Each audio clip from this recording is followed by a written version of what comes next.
ನಮಸ್ಕಾರ ಗೆಳೆಯರೇ, ಈ ವಿಡಿಯೋದಲ್ಲಿ ನಿನ್ನೆ ರಾತ್ರಿ ಅಮೆರಿಕದಿಂದ ಬಂದಂತಹ ಒಂದು ಬ್ರೇಕಿಂಗ್ ಸುದ್ದಿಯ ಬಗ್ಗೆ ತಿಳ್ಕೊಳ್ಳೋಣ. ಜೊತೆಗೆ ಇವತ್ತು ನಮ್ಮ ಮಾರ್ಕೆಟ್ ಅಲ್ಲಿ ಸುದ್ದಿಯಲ್ಲಿರುವಂತಹ ಇಂಪಾರ್ಟೆಂಟ್ ಶೇರ್ ಗಳ ಬಗ್ಗೆ ಕೂಡ ತಿಳ್ಕೊಳ್ಳುವಂತ ಪ್ರಯತ್ನವನ್ನು ಮಾಡೋಣ. ಜೊತೆಗೆ ನಮ್ಮ ಮಾರ್ಕೆಟ್ ಅಲ್ಲಿ ಯಾವ ರೀತಿ ರಿಯಾಕ್ಷನ್ ಬರಬಹುದು, ಗಿಫ್ಟ್ ನಿಫ್ಟಿ ಯಾವ ಇಂಡಿಕೇಶನ್ ಕೊಡ್ತಾ ಇದೆ, ಏಷ್ಯನ್ ಮಾರ್ಕೆಟ್ಸ್ ಯಾವ ರೀತಿ ಟ್ರೇಡ್ ಆಗ್ತಿದೆ, ಇದೆಲ್ಲವನ್ನು ಕೂಡ ತಿಳ್ಕೊಳ್ಳೋಣ.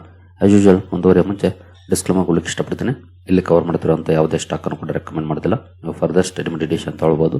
ಆಸ್ ಎಜುಕೇಶನಲ್ ಪರ್ಪಸ್ ನಾನು ವಿಡಿಯೋ ಮುಂದೆ ತರ್ತಾ ಇದ್ದೀನಿ. ಹಾಗಾದರೆ ಮೊದಲಿಗೆ ಅಮೆರಿಕನ್ ಮಾರ್ಕೆಟ್ನ ಪರ್ಫಾರ್ಮೆನ್ಸ್ ಅನ್ನು ನೋಡಬಹುದು. ಡೌ ಜೋನ್ಸ್ ಅಲ್ಲಿ 0.98% ಅಥವಾ 507 ಪಾಯಿಂಟ್ಸ್ ಡೌನ್ ಪರ್ಫಾರ್ಮೆನ್ಸ್ ನೋಡಲಿಕ್ಕೆ ಸಿಕ್ಕಿದೆ. ನಿಯರ್ಲಿ 1% ಡೌನ್ ಆಗಿದೆ. ಬಟ್ ಚಾರ್ಟ್ ನೋಡಬಹುದು, ಆಲ್ಮೋಸ್ಟ್ ಮಧ್ಯಾಹ್ನದವರೆಗೂ ತುಂಬಾ ಚೆನ್ನಾಗೇ ಇತ್ತು ಪರ್ಫಾರ್ಮೆನ್ಸ್, ಅಥವಾ ನಾರ್ಮಲ್ ಆಗಿ ಪರ್ಫಾರ್ಮೆನ್ಸ್ ಕಂಡು ಬರ್ತಾ ಇತ್ತು. ಬಟ್ ಮಧ್ಯಾಹ್ನದ ನಂತರ ನೋಡಬಹುದು ಸಡನ್ ಡೌನ್ ಫಾಲ್ ನೋಡ್ಲಿಕ್ಕೆ ಸಿಕ್ಕಿದೆ. 1.32% ವರೆಗೂ ಹೈ ಇಂದ. ಅಂದ್ರೆ ನಾನೇನು ಒಂದು ಸುದ್ದಿ ಬರಬೇಕಿತ್ತು ಅಂತ ಹೇಳಿದೆ. ರಾತ್ರಿ ವಿಡಿಯೋದಲ್ಲೂ ಕೂಡ ಇದನ್ನ ಮೆನ್ಷನ್ ಮಾಡಿದ್ದೆ. ಮಾರ್ನಿಂಗ್ ವಿಡಿಯೋದಲ್ಲಿ ತಿಳ್ಕೊಳ್ಳೋಣ, ಯಾಕಂದ್ರೆ ಬರೋದು 11:30-12 ಗಂಟೆ ಆಗ್ಬೋದು ಸುದ್ದಿ. ಹಾಗಾಗಿ ಆಸ್ ಯೂಶುವಲ್ ಮಾರ್ನಿಂಗ್ ವಿಡಿಯೋದಲ್ಲಿ ತಿಳ್ಕೊಳ್ಳೋಣ ಅಂತ. ಆ ಸುದ್ದಿ ಬಂದ ಮೇಲೆನೆ ಈ ರೀತಿ ರಿಯಾಕ್ಷನ್ ನೋಡ್ಲಿಕ್ಕೆ ಸಿಕ್ಕಿರುವಂತದ್ದು ಡೌ ಜೋನ್ಸ್ ಅಲ್ಲಿ. ಇನ್ನು ನಾಸ್ಡಾಕ್ ಅಲ್ಲಿ ಯಾವ ರೀತಿ ಪರ್ಫಾರ್ಮೆನ್ಸ್ ಇದೆ, ಇಲ್ಲೂ ಕೂಡ 1.34% ಅಥವಾ 354 ಪಾಯಿಂಟ್ಸ್ ಡೌನ್ ಇದೆ.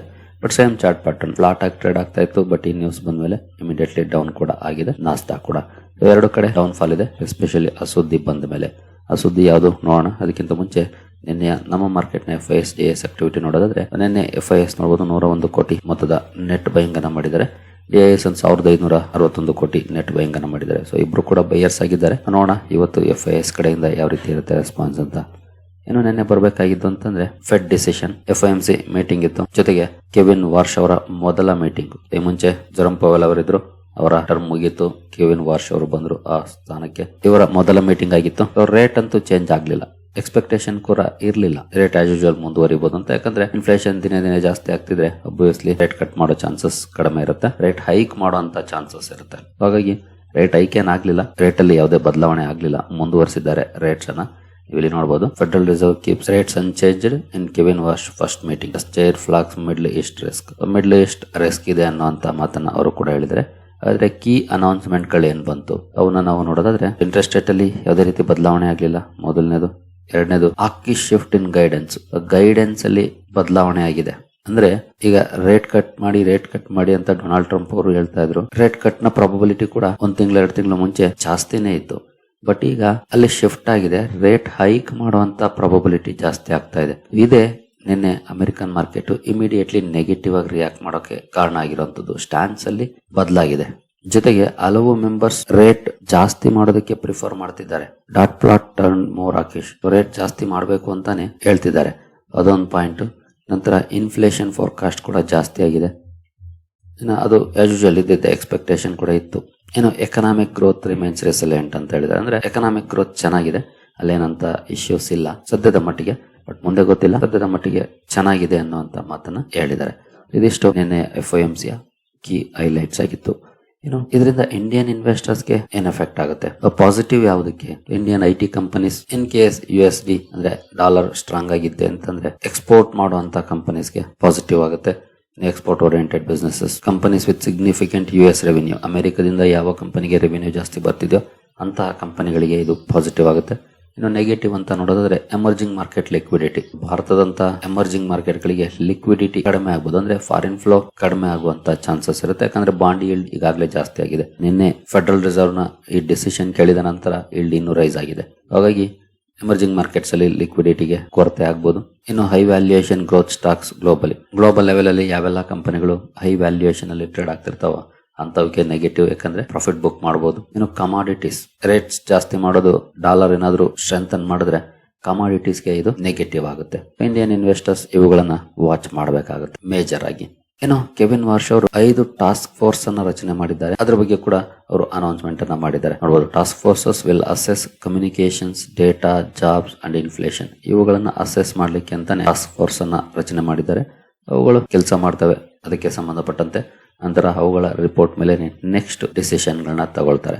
ನೆಕ್ಸ್ಟ್ ಏನಾದ್ರು ಇನ್ಫ್ಲೇಷನ್ ಇದೇ ರೀತಿ ಜಾಸ್ತಿ ಆಗ್ತಾ ಇದ್ರೆ ಮೇ ಬಿ ನೆಕ್ಸ್ಟ್ ಮೀಟಿಂಗ್ ಅಲ್ಲಿ ರೇಟ್ ಹೈಕ್ ಆದ್ರೂ ಆಶ್ಚರ್ಯ ಪಡೋ ಹಾಗಿಲ್ಲ. ಆ ರೀತಿಯ ಸನ್ನಿವೇಶಗಳು ಈಗ ನೋಡ್ಲಿಕ್ಕೆ ಸಿಗ್ತಾ ಇದೆ.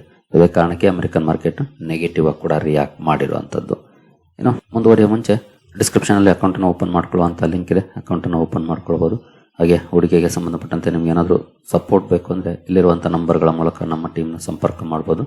ಬಟ್ ಸಪೋರ್ಟ್ ಸಿಗಬೇಕು ಅಂದ್ರೆ ಕಂಡೀಷನ್ಸ್ ಇರುತ್ತೆ. ಅದೇನಂದ್ರೆ ನಮ್ಮ ಮೂಲಕ ನೀವು ಅಕೌಂಟ್ ಅನ್ನು ಓಪನ್ ಮಾಡ್ಕೊಂಡಿರ್ಬೇಕು. ಹಾಗಾಗಿ ಅಕೌಂಟ್ ಅನ್ನು ಓಪನ್ ಮಾಡಿಕೊಂಡು ಸಂಪರ್ಕ ಮಾಡಬಹುದು. ಏನು US ಇರಾನ್ MOUಗೆ ಟ್ರಂಪ್ ಸೈನ್ ಮಾಡಿದ್ದಾರೆ. ಈ ಬಗ್ಗೆ ಸುದ್ದಿಗಳು ಬಂದಿದೆ. ವೈಟ್ ಹೌಸ್ ಇದನ್ನ ಹೇಳಿದೆ. ಜೊತೆಗೆ ಟೆಹರಾನ್ ಕೂಡ ಇದನ್ನ ಕನ್ಫರ್ಮ್ ಮಾಡಿದೆ. ಟೆಹರಾನ್ ಅಂದ್ರೆ ಇರಾನ್ ಕೂಡ ಇದನ್ನ ಕನ್ಫರ್ಮ್ ಮಾಡಿದೆ. MOU ಮಾಡ್ಕೊಂಡಿದೆ ಅಂತ. ಒಳ್ಳೆಯ ಬೆಳವಣಿಗೆ. ಎಲೆಕ್ಟ್ರಾನಿಕಲಿ 2 ಸೈಟ್ಸ್ ಸೈನ್ ಮಾಡಿದೆ ಅಂತ ಹೇಳಿದೆ ಇರಾನ್. ಇದ್ರ ಜೊತೆಗೆ Iran Oman to develop Strait of Hormuz management mechanism says Tehran. Iran ಹೇಳ್ತಿದೆ Strait of Hormuz management mechanism ಅನ್ನ ಇರಾನ್ ಹಾಗೂ ಓಮನ್ 2 ಸೇರಿ ಡೆವಲಪ್ ಮಾಡ್ತವೆ ಅಂತ. ಈಗಾಗಲೇ ಡೊನಾಲ್ಡ್ ಟ್ರಂಪ್ ಅವರು ಕೂಡ ಹೇಳಿದ್ರು ಟೋಲ್ ಫ್ರೀ ಆಗಿರುತ್ತೆ, ಈ ಮುಂಚೆ ಹೇಗಿತ್ತು ಹಾಗೆ ಅಂತ.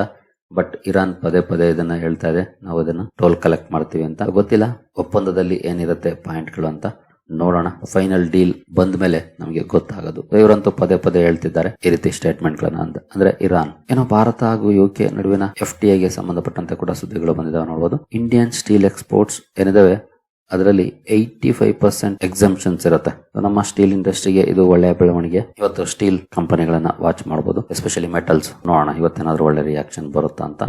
ಹೆಡ್ಲೈನ್ ಅನ್ನ ನೋಡಿದ್ರೆ ಒಳ್ಳೆ ಸುದ್ದಿನೇ, ಬಟ್ ಕೆಲವು ಸಲ ಇನ್ನು ಡೀಟೇಲ್ ಆಗಿ ನೋಡ್ಬೇಕಾಗುತ್ತೆ. ಒಂದ್ಸಲ ಬೇಕಿದ್ರೆ ಇನ್ ಕೇಸ್ ನೀವೇನಾದ್ರೂ ಮೆಟಲ್ ಸೆಕ್ಟರ್ ಅಲ್ಲಿ ಹೂಡಿಕೆ ಮಾಡಿದ್ರೆ ಚೆಕ್ ಮಾಡ್ಕೊಳ್ಳಿ, ಇನ್ನು ಡೀಟೇಲ್ ಆಗಿ ಕೂಡ ಮೇ ಬಿ ಅದು ಇನ್ನೂ ಒಂದಷ್ಟು ವಿಷಯಗಳನ್ನ ನಿಮ್ಗೆ ತಿಳಿಸಬಹುದು. ಇವತ್ತು ಮೆಟಲ್ ಇಂಡಸ್ಟ್ರಿಯನ್ನ ವಾಚ್ ಮಾಡಬಹುದು.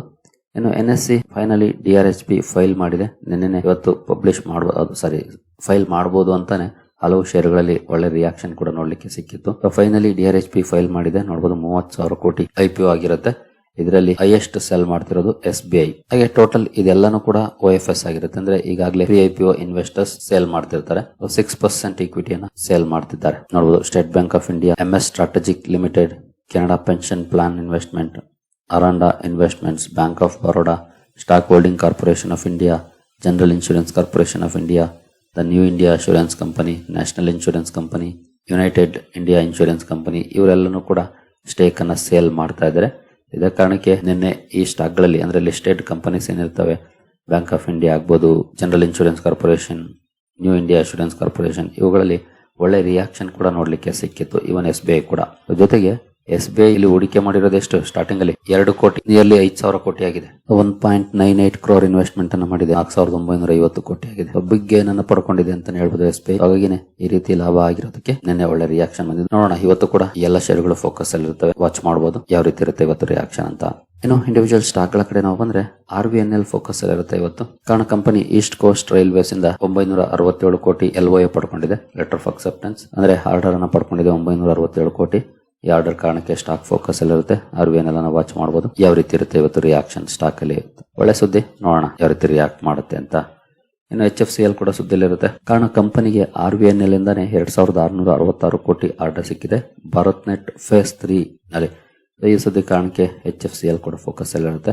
HFCL ಅನ್ನು ಕೂಡ ವಾಚ್ ಮಾಡಬಹುದು ಯಾವ ರೀತಿ ಇರುತ್ತೆ ಇವತ್ತು ರಿಯಾಕ್ಷನ್ ಅಂತ.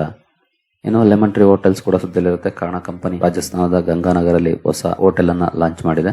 ಜೊತೆಗೆ ಈ ಮೂಲಕ ರಾಜಸ್ಥಾನದಲ್ಲಿ 23 ಹೋಟೆಲ್ ಚೈನ್ಸ್ ಅನ್ನ ಕಂಪನಿ ಮ್ಯಾನೇಜ್ ಮಾಡ್ತಾ ಇದೆ. ಥ್ರೂ ಸಬ್ಸಿಡಿಯರಿ ಈ ಹೋಟೆಲ್ಸ್ ಅನ್ನ ಮ್ಯಾನೇಜ್ ಮಾಡ್ತಿದೆ. ಈ ಅಪ್ಡೇಟ್ ಅನ್ನ ಕೊಟ್ಟಿದೆ. ಈ ಸುದ್ದಿ ಕಾರಣಕ್ಕೆ ಸ್ಟಾಕ್ ಫೋಕಸ್ ಅಲ್ಲಿ ಇರುತ್ತೆ. ಇದನ್ನು ಸಹ ವಾಚ್ ಮಾಡಬಹುದು ಯಾವ ರೀತಿ ಇರುತ್ತೆ ಇವತ್ತು ರಿಯಾಕ್ಷನ್ ಅಂತ. ಇನ್ನು ಲೂಪಿನ್ ಲಿಮಿಟೆಡ್ ಕೂಡ ಸುದ್ದಿಯಲ್ಲಿರುತ್ತೆ. ಕಾರಣ ಕಂಪನಿ USFDA ಅಪ್ರೂವಲ್ ಅನ್ನು ಪಡ್ಕೊಂಡು 2 ಟ್ಯಾಬ್ಲೆಟ್ಸ್ ಅನ್ನ ಲಾಂಚ್ ಮಾಡಿದೆ, 40 mg 80 mg. ಈ ಟ್ಯಾಬ್ಲೆಟ್ಸ್ ಲಾಂಚ್ ಕಾರಣಕ್ಕೆ ಸ್ಟಾಕ್ ಫೋಕಸ್ ಅಲ್ಲಿ ಇರುತ್ತೆ. ಲೂಪಿನ್ ಅನ್ನು ಕೂಡ ವಾಚ್ ಮಾಡಬಹುದು. ಇನ್ನು IFCL ಕೂಡ ಸುದ್ದಿಲಿರುತ್ತೆ. IFCI ಅಗೇನ್ ಇದು NSE IPO ಕಾರಣಕ್ಕೆ ಫೋಕಸ್ ಅಲ್ಲಿ ಇರುತ್ತೆ. ನೆನ್ನೆ ಕೂಡ ಒಳ್ಳೆ ರಿಯಾಕ್ಷನ್ ಇತ್ತು. ಇವತ್ತು ಕೂಡ ವಾಚ್ ಮಾಡಬಹುದು. NSE DRHP ಫೈಲ್ ಮಾಡಿರೋದ್ರಿಂದ ಇವತ್ತು ಕೂಡ ಸ್ಟಾಕ್ ಫೋಕಸ್ ಅಲ್ಲಿ ಇರುತ್ತೆ. ಇನ್ನು ಟಾಟಾ ಮೋಟಾರ್ಸ್ ಪ್ಯಾಸೆಂಜರ್ ವೆಹಿಕಲ್ಸ್ ನಿನ್ನೆ ಅಂತೂ ಬಿಗ್ ನೆಗೆಟಿವ್ ರಿಯಾಕ್ಷನ್ ಬಂತು ಬಿಕಾಸ್ ಆಫ್ JLR ಪ್ರೊಜೆಕ್ಷನ್ಸ್. ನೋಡೋಣ ಇವತ್ತು ಯಾವ ರೀತಿ ರಿಯಾಕ್ಷನ್ ಇರುತ್ತೆ ಅಂತ. ನಿನ್ನೆ ಅಂತೂ ನೆಗೆಟಿವ್ ಆಯ್ತು, ಇವತ್ತು ಕೂಡ ವಾಚ್ ಮಾಡಬಹುದು. ಇನ್ನು ವಾರಿ ರಿನ್ಯೂವಬಲ್ ಟೆಕ್ನಾಲಜೀಸ್ ಕೂಡ ಫೋಕಸ್ ಅಲ್ಲಿ ಇರುತ್ತೆ. ಕಾರಣ ಈ ಹಿಂದೆ ಕಂಪನಿಗೆ ಒಂದು ಆರ್ಡರ್ ಸಿಕ್ಕಿತ್ತು, ಅದರಲ್ಲಿ ಈಗ ಇನ್ನೊಂದಷ್ಟು ಆರ್ಡರ್ಗೆ ಅಪ್ಡೇಟ್ ಆಗಿದೆ. ಅಂದ್ರೆ ಅಡಿಷನಲ್ 30 ಕೋಟಿ ಆರ್ಡರ್ ಆಡ್ ಆಗಿದೆ. ಅದಕ್ಕೆ ಈ ಸುದ್ದಿ ಕಾರಣಕ್ಕೆ ಸ್ಟಾಕ್ ಫೋಕಸ್ ಅಲ್ಲಿ ಇರುತ್ತೆ. ವಾರಿ ರಿನ್ಯೂವಬಲ್ಸ್ ಅನ್ನು ಕೂಡ ವಾಚ್ ಮಾಡಬಹುದು. ಇನ್ನು ಗಿಫ್ಟ್ ನಿಫ್ಟಿ ಕಡೆ ಬಂದ್ರೆ ಗಿಫ್ಟ್ ನಿಫ್ಟಿಯಲ್ಲಿ ಯಾವ ರೀತಿ ಪರ್ಫಾರ್ಮೆನ್ಸ್ ಇದೆ ಅಂತ. ಸದ್ಯದ ಮಟ್ಟಿಗೆ ಗಿಫ್ಟ್ ನಿಫ್ಟಿಯಲ್ಲಿ ಒಳ್ಳೆ ಪರ್ಫಾರ್ಮೆನ್ಸ್ ಇದೆ. 101 ಪಾಯಿಂಟ್ಸ್ ಅಥವಾ 0.42% ಪಾಸಿಟಿವ್ ಅಲ್ಲಿ ಟ್ರೇಡ್ ಆಗ್ತಿದೆ. ನಿಕೈ ಕೂಡ ಪಾಸಿಟಿವ್ ಅಲ್ಲಿ ಇದೆ, 1.73%. ಸ್ಟ್ರೈಟ್ ಟೈಮ್ಸ್ ಕೂಡ ಸ್ವಲ್ಪ ಮಟ್ಟಿಗೆ ಪಾಸಿಟಿವ್ ಇದೆ. ಬಟ್ ಹ್ಯಾಂಗ್ಸೆಂಗ್ ಸ್ವಲ್ಪ ನೆಗೆಟಿವ್ ಅಲ್ಲಿ ಇದೆ. Taiwan weighted more than 1% positive ಇದೆ. ಕೋಸ್ಪಿ 0.6% ಪಾಸಿಟಿವ್ ಇದೆ. ಶಾಂಘೈ ಕಾಂಪೋಸಿಟ್ ಕೂಡ ಸ್ವಲ್ಪ ಮಟ್ಟಿಗೆ ಪಾಸಿಟಿವ್ ಅಲ್ಲಿ ಟ್ರೇಡ್ ಆಗ್ತಿದೆ. ಹ್ಯಾಂಗ್ಸೆಂಗ್ ಮಾತ್ರ ನೆಗೆಟಿವ್ ಇದೆ. ಇನ್ನೆಲ್ಲ ಮಾರ್ಕೆಟ್ ಗಳು ಪಾಸಿಟಿವ್ ಅಲ್ಲಿ ಟ್ರೇಡ್ ಆಗ್ತಿದೆ. ಇವನ್ ಗಿಫ್ಟ್ ನಿಫ್ಟಿ ಕೂಡ ಪಾಸಿಟಿವ್ ಇಂಡಿಕೇಶನ್ ಕೊಡ್ತಾ ಇದೆ. ಬಟ್ ಸಾರಿ, ಇದು ಡೌ ಜೋನ್ಸ್ ಫ್ಯೂಚರ್ಸ್ ಅಲ್ಲ, ನಿನ್ನೆ ಡೌ ಜೋನ್ಸ್ ಪರ್ಫಾರ್ಮೆನ್ಸ್. ಫ್ಯೂಚರ್ಸ್ ಇವತ್ತು ಓಪನ್ ಇಲ್ಲ ಯಾಕೋ, ಹಾಗಾಗಿ ನಮಗೆ ಫ್ಯೂಚರ್ಸ್ ಪರ್ಫಾರ್ಮೆನ್ಸ್ ನೋಡ್ಲಿಕ್ಕೆ ಕಾಣ್ತಾ ಇಲ್ಲ. ಒಟ್ಟಿನಲ್ಲಿ ಹೇಳೋದಾದ್ರೆ ಏಷ್ಯನ್ ಕ್ಯೂಸ್ ಚೆನ್ನಾಗಿದೆ, ಈವನ್ ಗಿಫ್ಟ್ ನಿಫ್ಟಿ ಕೂಡ ಪಾಸಿಟಿವ್ ಇಂಡಿಕೇಶನ್ ಅನ್ನೇ ಕೊಡ್ತಾ ಇದೆ. ಹಾಗೆ ಕ್ರೂಡ್ ಕಡೆ ಬಂದ್ರೆ ಕ್ರೂಡ್ 1.5% ಡೌನ್ ಅಲ್ಲಿ ಟ್ರೇಡ್ ಆಗ್ತಿದೆ $78 ಅಲ್ಲಿ. ಇದು ಖಂಡಿತ ಮಾರ್ಕೆಟ್ಗೆ ಒಳ್ಳೆ ಸುದ್ದಿ. ಗೋಲ್ಡ್ ಕೂಡ ನಿಯರ್ಲಿ 1.5% ಪಾಸಿಟಿವ್ ಅಲ್ಲಿ ಟ್ರೇಡ್ ಆಗ್ತಿದೆ. ಗೋಲ್ಡ್ ಅಲ್ಲಿ ಇನ್ವೆಸ್ಟ್ ಮಾಡೋರಿಗೆ ಒಳ್ಳೆ ಸುದ್ದಿ. ಏನು USD INR ನಿನ್ನೆ ಸ್ಲೈಟ್ಲಿ ಸ್ಟ್ರಾಂಗ್ ಆಗಿದೆ. ನೋಡೋಣ ಇವತ್ತು ಇದೇ ರೀತಿ ಪರ್ಫಾರ್ಮೆನ್ಸ್ ಮುಂದುವರಿಯುತ್ತಾ ಅಥವಾ ಇನ್ನು ಚೆನ್ನಾಗಿರುತ್ತಾ ಅಂತ. ಓವರ್ ಆಲ್ ನೋಡಿದ್ರೆ ಸದ್ಯದ ಮಟ್ಟಿಗೆ ಕ್ಯೂಸ್ ಪಾಸಿಟಿವ್ ಇದೆ. Let's hope for the best. ಸರಿ ಗೆಳೆಯರೆ, ಈ ಎಲ್ಲ ಅಪ್ಡೇಟ್ಸ್ ನಿಮಗೆ ಇಷ್ಟ ಆಗಿದೆ ಅನ್ಕೊಳ್ತೀನಿ. ಹಾಗೆ ಡಿಸ್ಕ್ರಿಪ್ಷನ್ ಅಲ್ಲಿ ಅಕೌಂಟ್ ಅನ್ನು ಓಪನ್ ಮಾಡ್ಕೊಳ್ಳುವಂತ ಲಿಂಕ್ ಇದೆ, ಅಕೌಂಟ್ ಅನ್ನು ಓಪನ್ ಮಾಡ್ಕೊಳ್ಬಹುದು. ಹಾಗೆ ನೀವೇನಾದ್ರೂ ಇಲ್ಲಿವರೆಗೂ ನಮ್ಮ ಇನ್ಸ್ಟಾಗ್ರಾಮ್ ಹಾಗೂ ಫೇಸ್ಬುಕ್ ಖಾತೆಗಳನ್ನ ಫಾಲೋ ಮಾಡ್ತಿಲ್ಲ ಅಂದ್ರೆ ಎರಡನ್ನು ಕೂಡ ಫಾಲೋ ಮಾಡಿ. ಡಿಸ್ಕ್ರಿಪ್ಷನ್ ಅಲ್ಲಿ ಲಿಂಕ್ ಇರುತ್ತೆ. ಇನ್ ಕೇಸ್ ಯೂಟ್ಯೂಬ್ ಅಲ್ಲಿ ಏನಾದರೂ ವಿಡಿಯೋಗಳನ್ನ ಅಪ್ಲೋಡ್ ಮಾಡೋದು ಸಮಸ್ಯೆ ಆದ್ರೆ ನಿಮಗೆ ಅಪ್ಡೇಟ್ಗಳು ಇನ್ಸ್ಟಾಗ್ರಾಮ್ ಅಥವಾ ಫೇಸ್ಬುಕ್ ಅಲ್ಲಿ ಸಿಗುತ್ತೆ. ಸರಿ ಗೆಳೆಯರೆ, ಮುಂದಿನ ವಿಡಿಯೋದಲ್ಲಿ ಸಿಗೋಣ. ಅಲ್ಲಿವರೆಗೂ ಜೈ ಹಿಂದ್, ಜೈ ಕರ್ನಾಟಕ.